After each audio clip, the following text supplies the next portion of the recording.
Salut, c'est Trado. Alors pour faire plaisir à un généreux donateur, voilà une vidéo d'analyse technique sur ArtPrice. La valeur est dans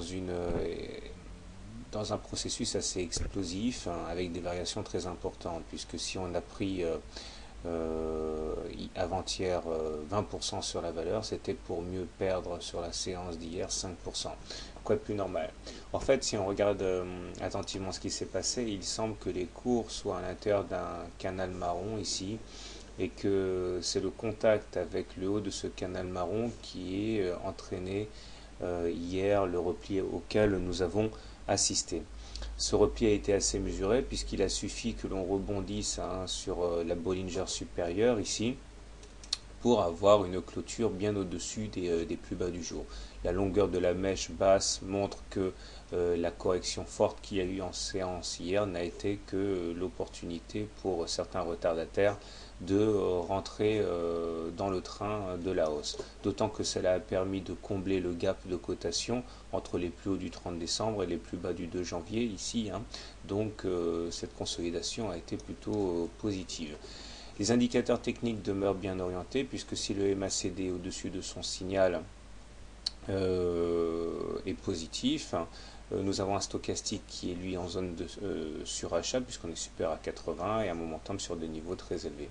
D'ailleurs, on voit qu'en traçant les Fibonacci entre les plus bas de la séance du 23 novembre et les plus hauts du 3 janvier, c'est-à-dire sur la précédente vague de hausse, eh bien on est venu rebondir sur les 23,6% de retracement de Fibonacci pour repartir de l'avant. Donc il n'y a pas de doute, la tendance est clairement bien établie et elle est haussière. Néanmoins, j'ai un devoir quand même à ce niveau, c'est d'appeler à la prudence. Parce que suite à la hausse à laquelle nous venons d'assister, il est normal que l'on consolide. Alors, pour mieux comprendre, je bascule en hebdomadaire maintenant, c'est-à-dire que chaque bougie correspond à une semaine de cotation. On retrouve effectivement notre canal ici de référence, qui est maintenant bleu, et on voit effectivement qu'on a hésité à passer à la hausse ce canal hier. On voit également que nous avons à moyen terme une sorte de canal gris ici, qui appellerait les cours, si tout se passe pour mieux, aller chercher les 75. L'essentiel n'est pas là. L'essentiel est sur le fait que nous avons une triple divergence baissière sur le MACD, sur le stochastique et sur le momentum. Ce qui signifie que on a fait des plus hauts sur les cours entre la semaine du 6 juin et la semaine du 2 janvier, mais par contre on n'a pas fait de plus haut sur les indicateurs, ce qui fragilise la séance en cours et qui appelle donc à la prudence. Moralité de l'histoire, si la tendance est clairement établie, c'est-à-dire qu'on est haussier en journalier et en hebdomadaire, je pense qu'il est à partir de maintenant préférable d'attendre un repli pour acheter. Alors vous avez des points d'entrée intéressants lorsqu'on sera au contact de la M7, ou encore mieux lorsqu'on sera au contact de la M20.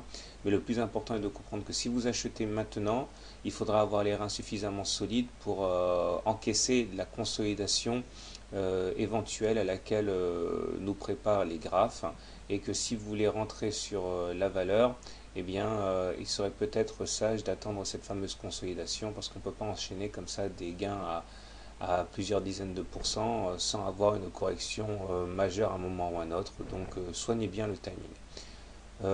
Voilà, n'oubliez pas de vous abonner à la newsletter gratuite pour recevoir les mises à jour. Bonne journée, bon week-end.